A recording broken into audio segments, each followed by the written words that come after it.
With the pandemic and all the stuff that has been happening in the US and the rest of the world at the moment, I'm sure many of you feel like your friends and family just don't want to understand your perspective, and have been told by people that you just don't get it.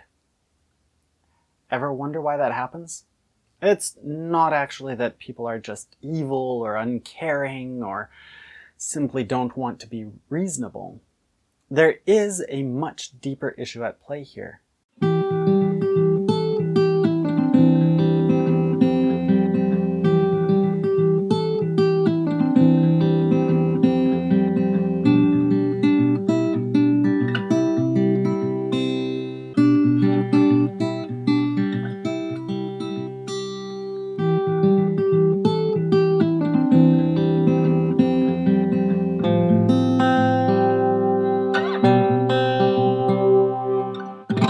What is worldview? How can we understand it? How does that affect our lives? When we interact with people, sometimes we notice that they understand the world differently from us. If we assume that there is an objective reality, how is it possible that we can come to different conclusions about how it works and, more importantly, our perception of how it's supposed to work? Every culture, and consequently every person, is judged by their actions. Our actions are made in the framework of our culture. Our culture is informed by our worldview. Our worldview is our culturally appropriate, learned response to our values. Fractals are absolutely fascinating. They can, most of the time, be described by relatively simple equations, and can look simple as well, but are infinitely complex and nuanced. Likewise, culture and worldview are extremely complex issues. But if we use analogies, we can simplify the discussion enough to understand the basics. The best analogy I have come across is color. With just 3 lights, red, green, and blue, we can display a whole range of colors by changing the ratios of just those 3. Likewise, the myriad of worldviews can, for the most part, be described by a combination of 3 archetypes: power, fear, guilt, innocence, and honor, shame. Let's start with the simplest of the 3, guilt, innocence. This is a strictly dualistic system of right or wrong, good or bad, black or white. This worldview's focus is on legality and or morality. As an example, most legal systems in the world are geared to a guilt-innocence worldview. There is almost always an external set of do's and don'ts. An individual's actions, not their character, are judged according to their ability to adhere to the list. This worldview tends towards individualism and metathought. An honor-shame system has one commonality with guilt-innocence, a sense of right and wrong. But that's as far as the similarity goes. Here, right and wrong are not mutually exclusive objective points, but rather an ever-refinable continuum of different shades of gray, never reaching pure black or pure white. The defining characteristic of this is the light an action shines on yourself and those around you. Consequently, anything done in secret cannot be judged. This worldview's focus is on repercussions. How is what I do going to affect the world around me? This worldview tends towards tribalism and orthopraxy, meaning right practices, as opposed to orthodoxy being right opinions. Last, but certainly not least, is power fear. This worldview is the most incomprehensible to those of the guilt-innocence, as it has no commonalities. In a power-fear worldview, there is no inherent sense of right or wrong, only that which makes you gain or lose power. Power is used to either remove your own fear or instill fear in others. Fear comes in two flavors, awe and terror. Power also has two flavors, love and violence. I'm sure you can guess which inspires which. The flavors of power and fear are not mutually exclusive discrete states, but more of a continuum, meaning that you can be in a state of terror and awe of the same thing simultaneously.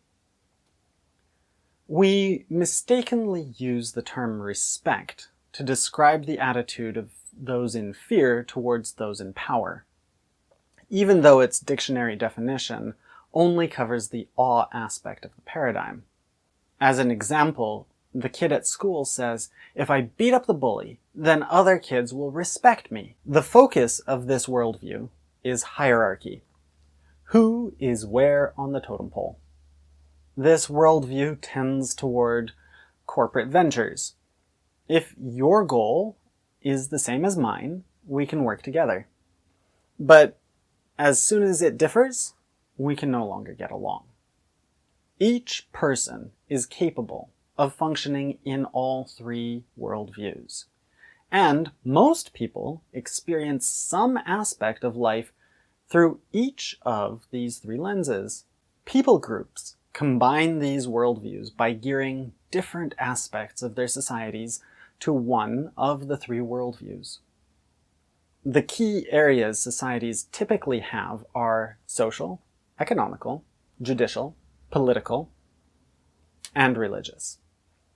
And it could be argued that the educational and military deserve their own categories, but I prefer to think of them as issues.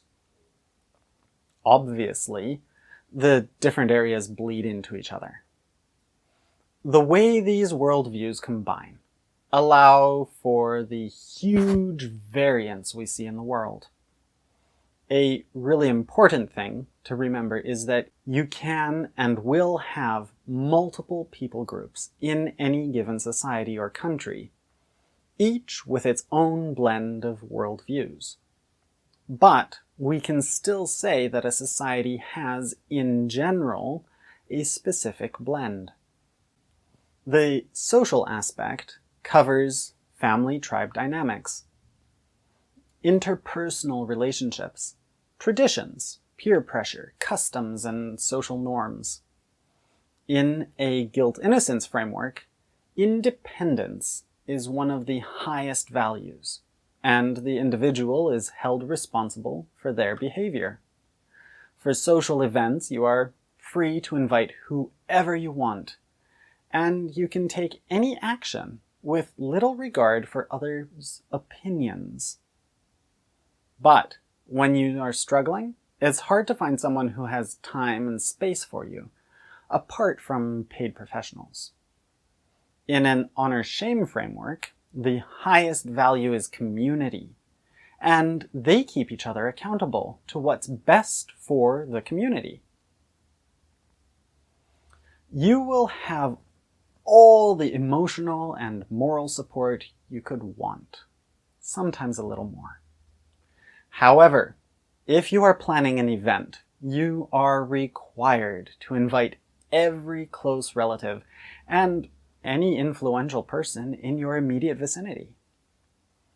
In a power-fear framework, it's of the utmost importance for individuals to seek greater and greater power. And it's their responsibility to empower their tribe exclusively.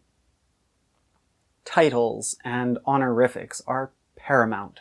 Every relationship, from the home to the workplace, is dictated by hierarchy. The economical aspect covers business, trade, employer-employee relationships, retailer-customer relationships, personal and corporate finances, productivity, efficiency, economic policy, and more.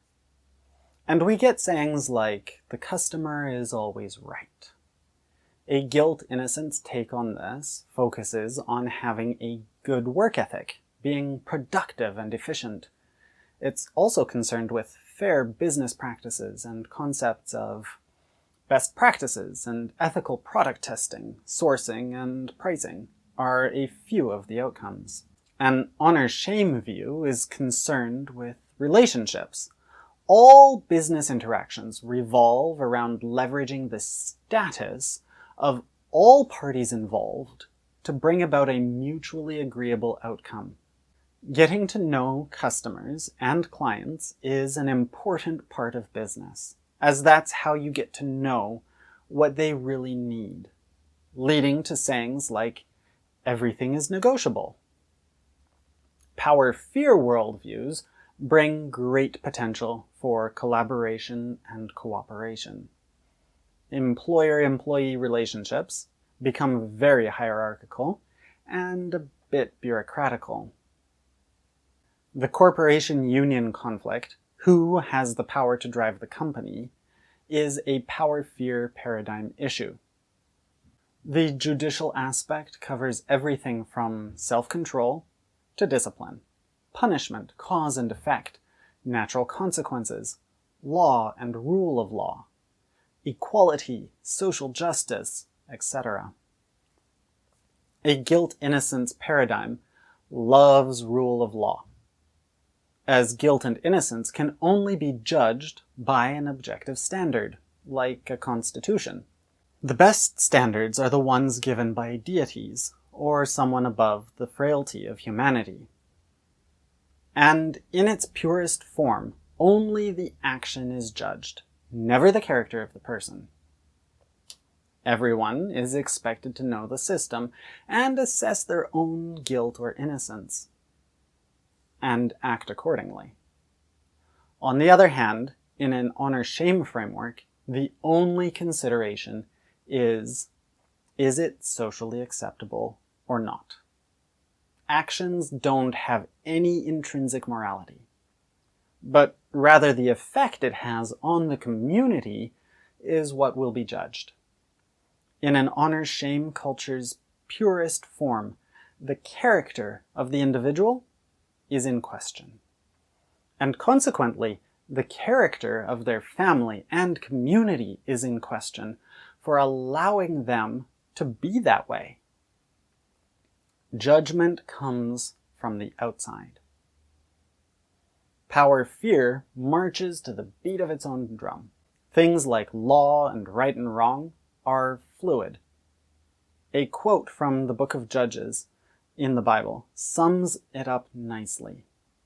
In those days there was no king in Israel. Everyone did what was right in his own eyes.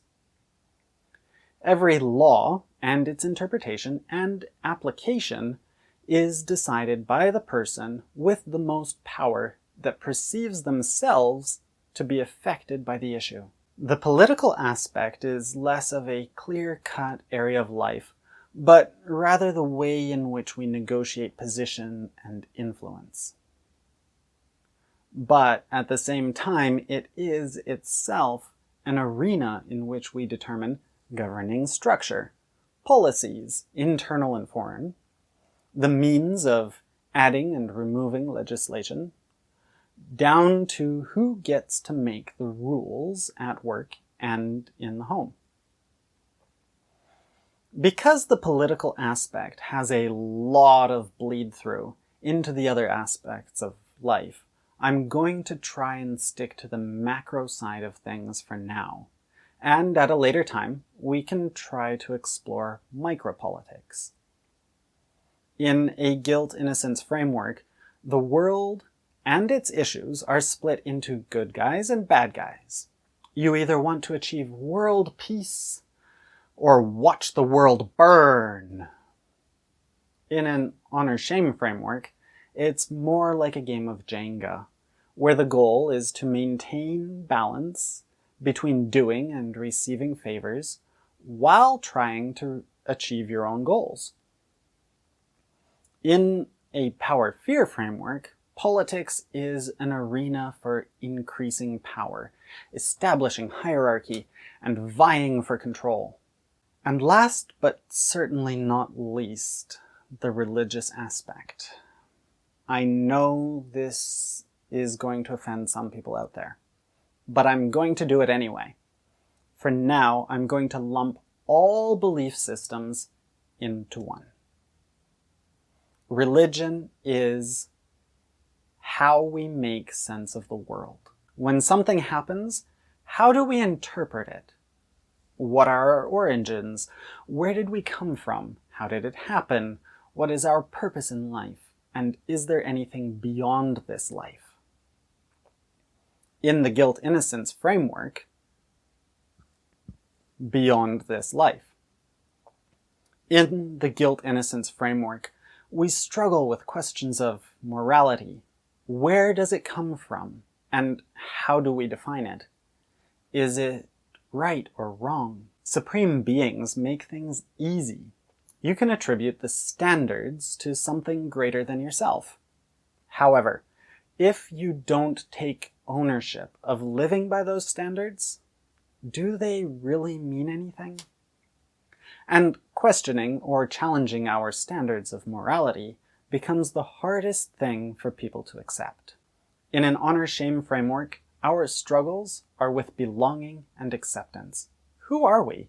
Why do we exist? And are we worth anything beyond what we can do for those around us? Our deepest desire is for approval, and we might be willing to do anything to get it. In a power-fear framework, the world is a scary place, filled with unknowns and unknowables, and our struggle is figuring things out, producing order out of chaos. Security in the now and the after is our primary concern. And we fight to alleviate our fears, sometimes by pushing it onto others. I hope this has been an insightful introduction to a very complex issue.